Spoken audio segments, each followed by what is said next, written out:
Pasar modal syariah dapat diartikan sebagai kegiatan dalam pasar modal sebagaimana yang diatur dalam UU PM yang tidak bertentangan dengan prinsip syariah.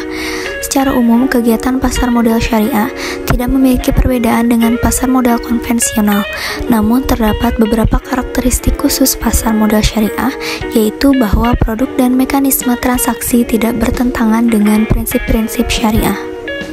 Produk syariah di pasar modal. Yang pertama ada saham syariah, yaitu surat berharga bukti penyertaan modal kepada perusahaan dan akan mendapat keuntungan. Yang kedua ada sukuk, yaitu bukti kepemilikan bersama atas suatu aset atau proyek. Dan yang ketiga adalah reksadana syariah, yang merupakan salah satu alternatif investasi bagi masyarakat dan pemodal. Selanjutnya, pasar modal sendiri merupakan pasar yang menjual belikan surat-surat berharga atau efek. Jenis efek yang umum diperdagangkan di bursa efek di Indonesia yaitu saham atau stok, merupakan surat bukti kepemilikan pada suatu perseroan terbatas.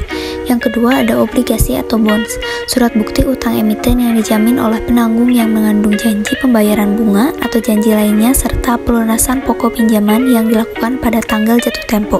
Dan yang ketiga ada rights, hak yang diberikan kepada pemegang saham untuk membeli tambahan saham baru yang diterbitkan oleh suatu perusahaan. Pedoman syariah sendiri terdiri dari uang tidak boleh menghasilkan uang. Uang hanya boleh berkembang bila diinvestasikan dalam tangible economy activity.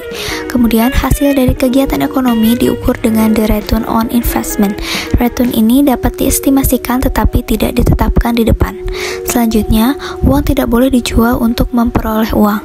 Dan saham adalah perusahaan, kegiatan mudharabah atau partnership musyarakah dapat diperjualbelikan dalam rangka kegiatan investasi dan bukan untuk spekulasi serta tujuan perdagangan kertas berharga.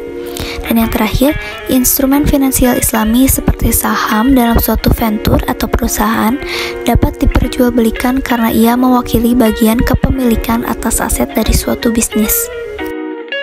Prinsip pasar modal syariah.